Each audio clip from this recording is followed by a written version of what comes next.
The Meridian Club occupied the top 3 floors of a building that had survived the 1906 earthquake and every economic tremor since. Its membership rolls read like a who's who of Silicon Valley royalty, the founders who had shaped the digital age, the venture capitalists who had funded revolutions, the lawyers who had drawn up the contracts that turned garage startups into trillion-dollar empires. The private dining room on the 42nd floor was reserved for transactions that required absolute discretion. Floor-to-ceiling windows offered a view of the bay that cost more per square foot than most people's homes. The art on the walls was museum quality, the wine list was legendary, and the staff had been trained to be invisible. Elena Vasquez had mastered invisibility 3 years ago when she had traded her corner office for a server's uniform. At 29, she moved through the Meridian Club like a ghost, efficient, silent, forgettable. Her dark hair was pulled back in a regulation knot, her makeup minimal, her expression carefully blank. No one looked twice at her. That was the point. She paused at the service station to arrange place cards for tonight's dinner, her handwriting flowing across the cream-colored cardstock in elegant copperplate script. It was an old habit, this beautiful penmanship, a skill her grandmother had insisted upon back when Elena was a girl in her family's small apartment in East Los Angeles. "Your signature is your soul on paper," Abuela had said, guiding Elena's small hand across sheet after sheet of practice paper. "It tells the world who you are. Make it something worth reading." Elena had taken that lesson further than her grandmother could have imagined. Her signature had appeared on documents that had shaped industries, patent applications that had protected billions of dollars in intellectual property, legal briefs that had been cited by the Supreme Court, licensing agreements that had defined how technology moved through the modern world. Before the fall, she had been Professor Elena Vasquez, youngest tenured faculty member in Harvard Law School's history, specializing in intellectual property and patent law. Her textbook on patent authentication was still the standard in law schools across the country. Her signature verification protocols were used by the USPTO, major tech companies, and international patent offices. She had been, by any measure, one of the most influential patent attorneys of her generation. Her grandmother would have been proud had she lived to see it. Abuela had cleaned houses in Beverly Hills for 40 years, coming home each night with hands cracked from chemicals and stories about the beautiful things she had seen. The art on the walls, the libraries full of books, the elegant correspondence on handmade paper. She had wanted more for Elena. She had believed that beautiful handwriting was the first step toward a beautiful life. In a way, she had been right. Elena's signature had become famous in legal circles, a distinctive copperplate style that was instantly recognizable, impossible to forge, and attached to some of the most important patent documents of the last 2 decades. Then her brother had been diagnosed with early-onset Alzheimer's at 34. Her brother, her twin, the other half of her soul. Miguel, who had been an artist, a dreamer, a gentle spirit who had never cared about money or status, or the games powerful people played. Miguel, who now lived in a specialized care facility that cost $18,000 a month and couldn't remember her name half the time she visited. The insurance had run out after the first year. Elena had burned through her savings in the second. She had left Harvard, left everything, and moved to San Francisco to be closer to the best neurological care center on the West Coast. The waiting job at the Meridian Club paid well by service industry standards, and the tips from wealthy members were substantial. It wasn't enough. It was never enough. But it kept Miguel in care, kept the experimental treatments going, kept the slender thread of hope alive that somewhere in the maze of his deteriorating mind, her brother was still there, waiting to find his way back. Elena finished the last place card and held it up to examine her work.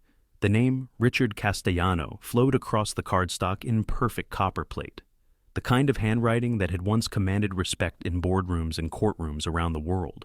Now it just looked pretty on place cards. She touched the small locket at her throat, Miguel's gift from their 21st birthday, containing a photo of them as children before the world had become complicated. Then she smoothed her apron, lifted her chin, and prepared to be invisible once more. Tonight's dinner was a patent acquisition, a 500 million transaction that would transfer a portfolio of AI technology patents from a struggling startup to one of the largest tech conglomerates in the world, the kind of deal Elena had once structured herself, in another life. She had no idea that before the night was over, that other life would come crashing back into this one. They arrived with the particular energy of people who expected the world to arrange itself around their schedules. Elena had seen this kind of power before, had wielded it herself once. But from the outside, it looked different, louder, more theatrical. She had learned to read these rooms the way she once read patent applications, cataloging every detail, every nuance, every unspoken message that passed between powerful people who thought no one was watching. It was a skill that served her well in her new profession, even if the application was different. Richard Castellano entered first, and the room seemed to contract around his presence.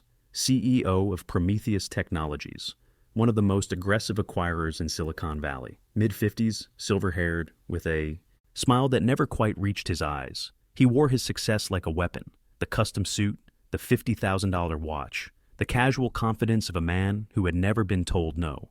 Behind him came his entourage, a chief technology officer who looked perpetually nervous, a CFO with the dead eyes of someone who had sold his soul for stock options, and a young executive assistant who carried a leather portfolio like it contained state secrets. And then there was the lawyer. Elena's breath caught when she saw him. Jonathan Webb, senior partner at Morrison & Webb, the most prestigious intellectual property firm in California. She had known him once. They had served on USPTO advisory committees together, debated patent reform at conferences, exchanged professional courtesies at industry events. He was older now, grayer at the temples, but still possessed of the sharp intelligence that had made him legendary in patent law circles. If Jonathan was handling this acquisition, the stakes were even, higher than Elena had assumed. She turned away quickly, keeping her face angled toward the service station. The last thing she needed was recognition. Jonathan Webb knew her signature better than almost anyone alive. He had studied it for authentication purposes, had testified about its characteristics in federal court. If he looked at her closely, if he saw her handwriting on those place cards. But he didn't look at her. Of course he didn't. She was a waitress, invisible. The other party arrived moments later. The sellers. 3 representatives from Nexus AI, a startup that had developed groundbreaking natural language processing patents before running out of runway. Their CEO, a young woman named Sarah Chen, looked like she hadn't slept in weeks. The weight of what she was about to do, selling her life's work, was written in every line of her face. Elena recognized that weight. She had seen it in her own mirror the morning she had signed her resignation from Harvard. The guests took their seats, and Elena began her rounds with the water pitcher. As she moved around the table, she overheard fragments of conversation that made her pulse quicken. Richard. The due diligence is complete. Jonathan assures me the patents are ironclad. We're ready to close tonight. Sarah, hesitant. Mr. Castellano, I know we've agreed on terms, but I want to make sure my team is protected. The licensing provisions, Richard, cutting her off. Your team will be taken care of. That's what the retention bonuses are for. Now, let's not drag this out. Some of us have other commitments. Elena moved to refill Jonathan Webb's water glass, and her hand trembled slightly as she reached across the table. A drop of water splashed onto the tablecloth. Richard, sharply, careful, this isn't a truck stop diner. Elena, quietly. I apologize, sir. She dabbed at the spot with a napkin, and Richard's gaze fell on the place card in front of him, the one she had written in her distinctive, copperplate script. Richard, picking up the card, amused. Look at this handwriting. What is this? Calligraphy class? Did you write these? Elena. Yes, sir. Richard, showing it to the table, laughing. I've seen legal documents with less flourish. Someone's been watching too much Downton Abbey. What? Are you practicing to be a wedding invitation designer? Laughter rippled around the Prometheus side of the table. Elena felt heat rise to her cheeks, but she kept her expression neutral. She had endured worse. She would endure this. But across the table, Jonathan Webb had gone very still. He was staring at the place card in Richard's hand, with an expression Elena couldn't quite read. His brow furrowed, his lips parted slightly as if he was about to speak. Then he seemed to shake himself, and the moment passed. Elena retreated to the service station, her heart pounding. Had he recognized her handwriting? After all these years, was her signature still so distinctive that a glimpse of her script could trigger memory? She forced herself to focus on the task at hand. Wine service, first course, keep moving, stay invisible. But she couldn't stop herself from listening. The documents came out between the second and third courses. Richard's assistant produced a leather portfolio, and suddenly the table was covered in contracts, patent assignments, and authentication certificates. Elena couldn't help herself. As she cleared plates and poured wine, her eyes scanned the documents with the practiced speed of someone who had spent 15 years reading legal text. Old habits died hard, especially habits that had once made her one of the most sought-after patent attorneys in the country, and what she saw made her blood run cold.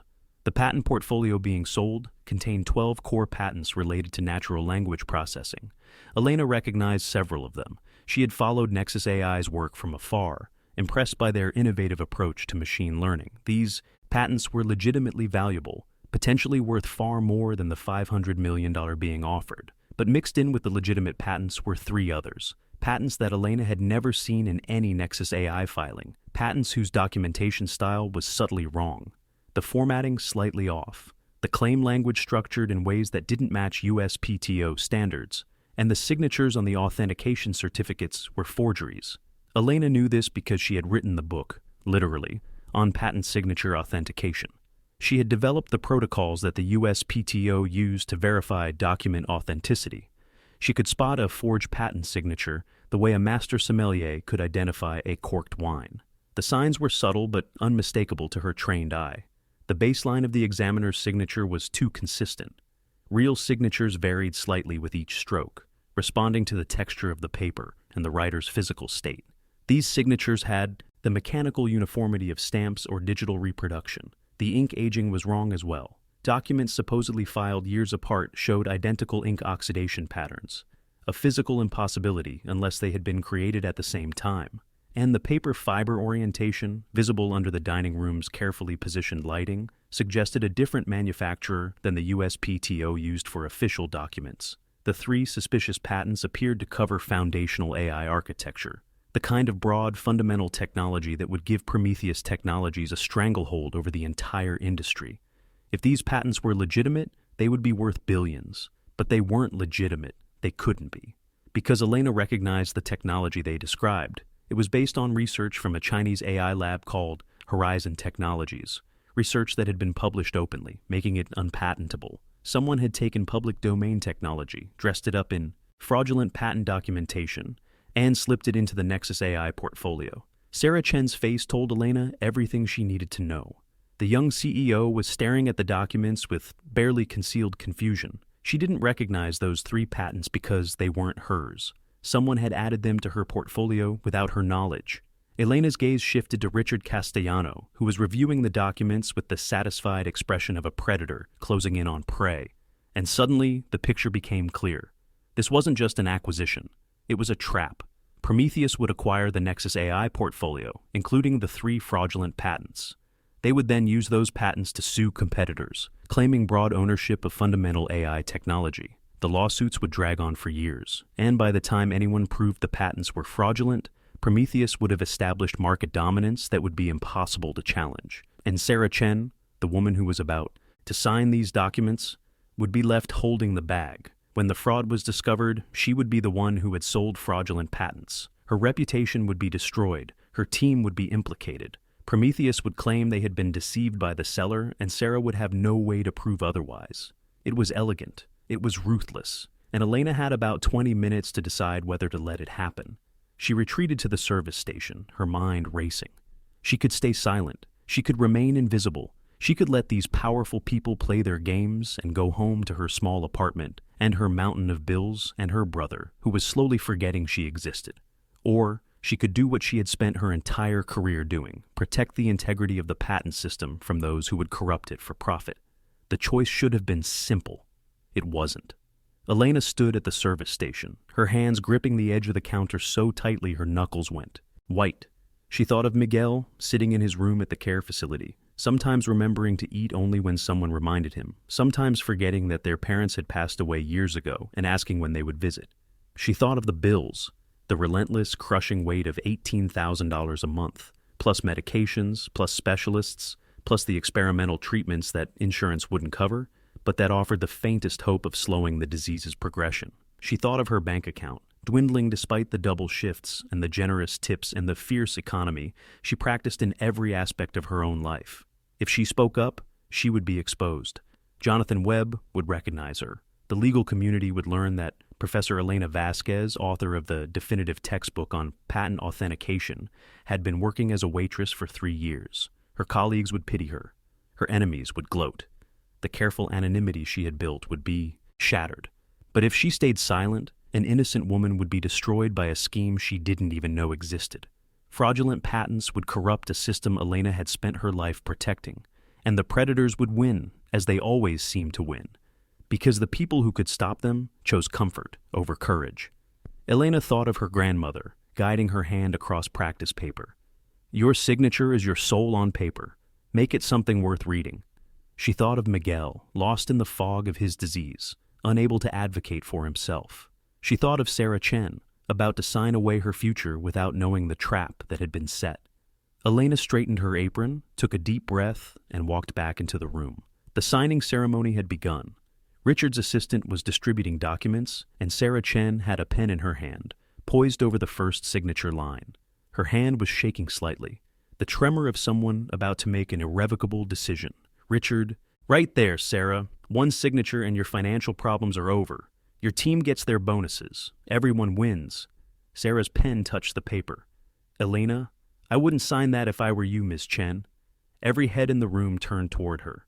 Elena stood at the edge of the table, her server's uniform suddenly feeling like armor rather than camouflage. She had stepped out of the shadows, and there was no going back.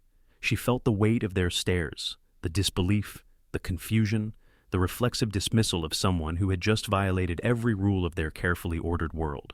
Servants did not speak at these meetings. Servants did not interrupt business worth hundreds of millions of dollars. Servants did not know things that the powerful did not know. But Elena was not, had never been, merely a servant. She had simply been wearing the costume.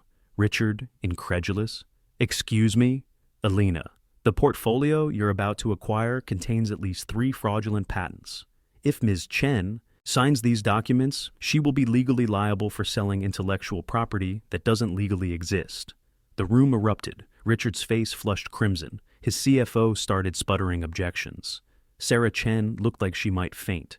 But Elena's attention was fixed on Jonathan Webb, who had gone absolutely still, his eyes locked on her face with an intensity that told her everything she needed to know. He knew. He had recognized her. Richard, standing abruptly. This is outrageous. Who do you think you are? You're a waitress. You couldn't read a patent if your life depended on it. Jonathan, quietly, still staring at Elena. Actually, Richard, I think she could. The room went silent. Jonathan rose slowly from his chair, his eyes never leaving Elena's face. When he spoke again, his voice carried the weight of recognition. Jonathan, comme tu dis. I've been staring at your handwriting all evening, trying to figure out why it looked so familiar. And then you said, fraudulent patents. And it clicked. He picked up the place card with Richard's name on it, holding it up to the light. Jonathan, comme tu dis. I've studied this handwriting in federal court. I've authenticated documents based on these specific letter forms, the distinctive R, the particular way the C curves.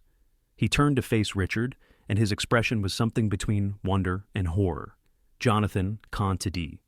Richard, allow me to introduce Professor Elena Vasquez, former Harvard Law faculty, author of Patent Authentication, Principles and Protocols, the textbook every IP attorney in this country studies, the woman who literally wrote the signature verification standards used by the United States Patent Office. The silence that followed was deafening. Richard Castellanos' face had drained of color. Sarah Chen was staring at Elena as if she had materialized from another dimension. The Prometheus executives were frozen in their seats, their earlier smugness evaporating like morning fog. Richard, voice. Strangled? That's impossible. She's a waitress. She pours water. Elena. I also hold 15 years of experience in patent litigation, Mr. Castellano, and I'm telling you that the signatures on the authentication certificates for Patent 7, 9, and 12 in this portfolio are forgeries. She stepped forward, pointing to the documents spread across the table with the confidence of someone who had done this in boardrooms and courtrooms countless times before. Elena, comme tu dis. The baseline inconsistency in the examiner's signature is obvious to anyone trained to look for it. The pen pressure is wrong, too uniform, indicating mechanical reproduction rather than organic handwriting, and the ink composition, based on the way it's aged on the paper, is inconsistent with documents supposedly filed 3 years apart. She picked up one of the suspicious authentication certificates, holding it up to the light. Elena, comme tu dis. More importantly, the technology described in these 3 patents is based on research published openly by Horizon Technologies in Beijing in 2019. Published research cannot be patented. These patents are not just forged, they're legally void. Sarah, voice shaking. I've never seen those patents before. They're not part of our portfolio. Someone added them. Elena, gently, I know, Miss Chen. You're not the architect of this fraud. You're the intended victim. She turned to face Richard Castellano, and her voice hardened. Elena Cantide. The plan was elegant, Mr. Castellano. Acquire a legitimate portfolio with fraudulent patents hidden inside. Use those patents to establish market dominance through litigation. When the fraud is eventually discovered, blame the seller, the desperate startup founder who was too unsophisticated to know what she was signing. Richard trying to recover. This is absurd. These patents were part of the portfolio when we began due diligence. If there's fraud here, it originated with Nexus AI. Elena, then you won't mind if Mr. Webb examines the document metadata, the creation dates, the editing history, the digital signatures that would show exactly when these patents were added to the portfolio, and by whom. Richard's mouth opened and closed like a fish gasping for air. His eyes darted to his assistant, who had gone pale as a sheet. Jonathan, his voice cold. Richard, I need to step outside and make a phone call. To the FBI, I suggest you stay exactly where you are. Richard, desperate. Jonathan, wait. Let's talk about this. There's been a misunderstanding. Elena, quietly. There's no misunderstanding, Mr. Castellano. You laughed at my handwriting tonight. You thought I was nobody. But my signature has appeared on documents that have shaped this industry, and I recognize fraud when I see it, because I spent my career building the systems designed to prevent exactly this kind of corruption. She held his gaze without flinching. Elena Cantide. You should have been more careful about whose handwriting. You mocked. Some signatures carry more weight than others. The next hour unfolded with the terrible precision of a legal proceeding. Jonathan Webb made his calls, not just to the FBI, but to the Securities and Exchange Commission and the USPTO's Office of Enrollment and Discipline.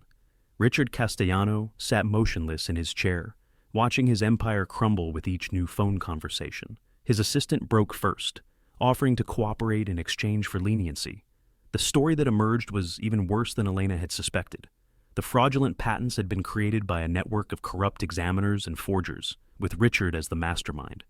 This wasn't his first fraudulent acquisition, just his biggest.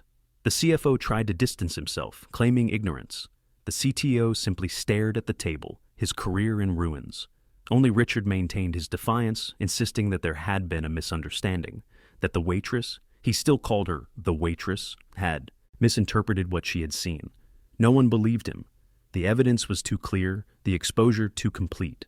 Jonathan Webb's preliminary examination of the documents confirmed everything Elena had said: the signature inconsistencies, the paper anomalies, the impossible timeline. Richard Castellano had built an empire on aggressive deals and sharp practices, but he had finally encountered someone who could read the fine print better than he could forge it. When security arrived to escort him out, Richard paused at the door. He turned back to look at Elena, who stood quietly by the service station, still wearing her server's uniform.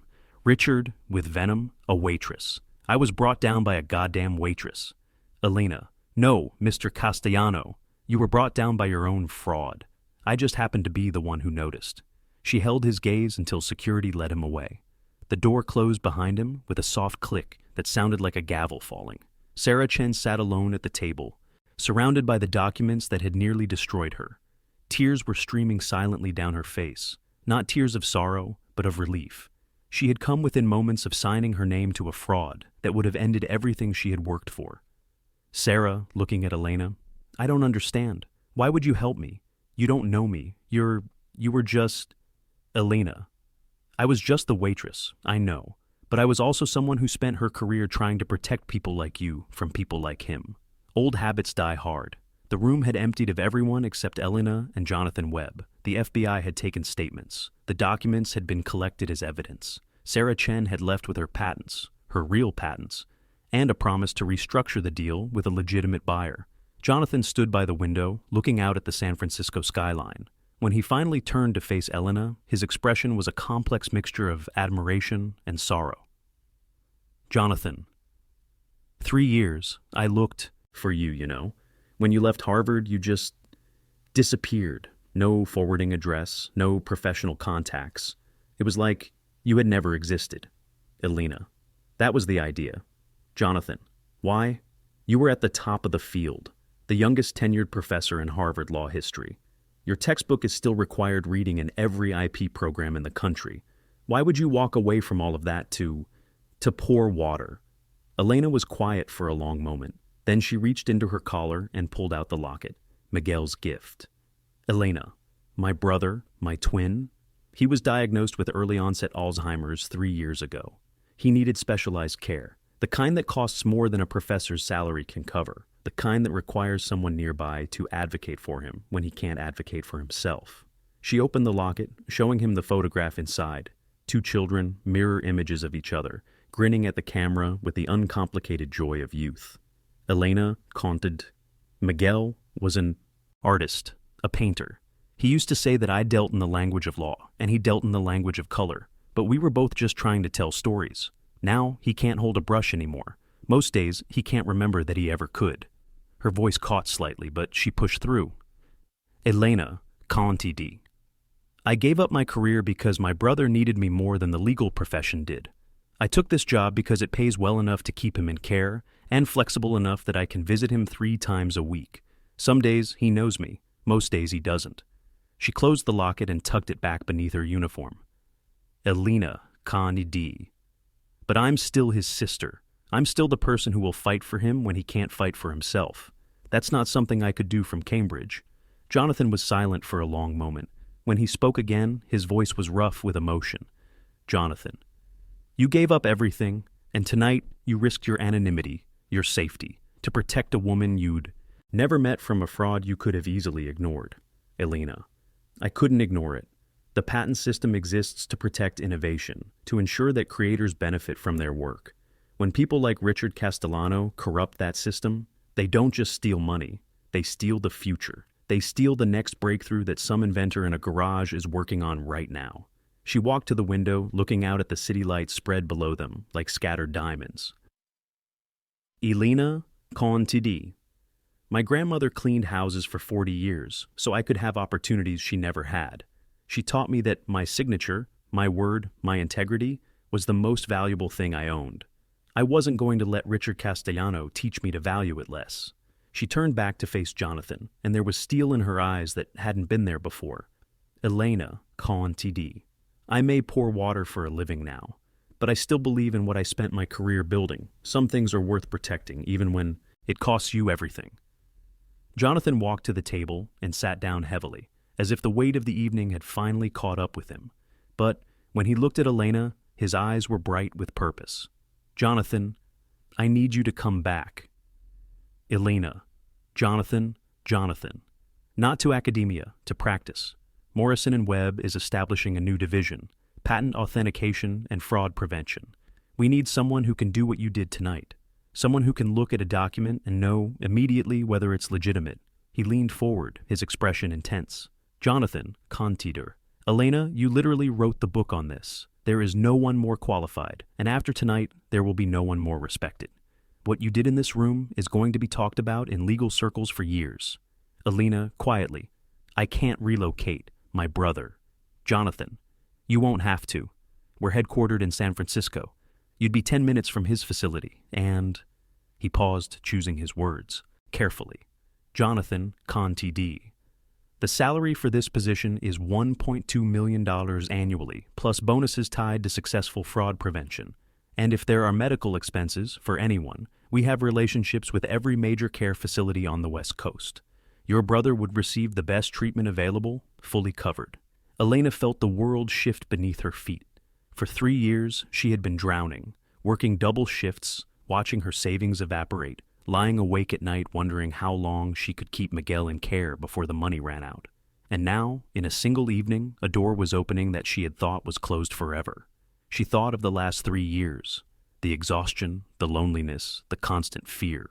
She thought of visits to Miguel where he looked at her with polite confusion, not recognizing the twin he had once been able to finish sentences for.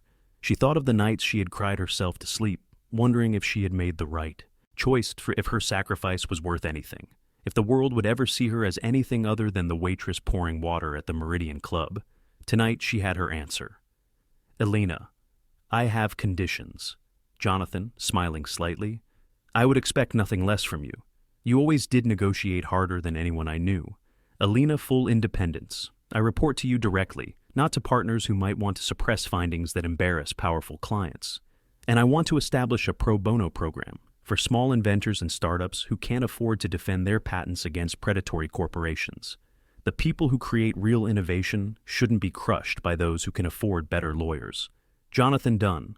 Elena and I want to establish a scholarship fund for students from underrepresented backgrounds pursuing careers in intellectual property law. People who look like me, who come from where I came from, who might not otherwise have access to this world. Jonathan.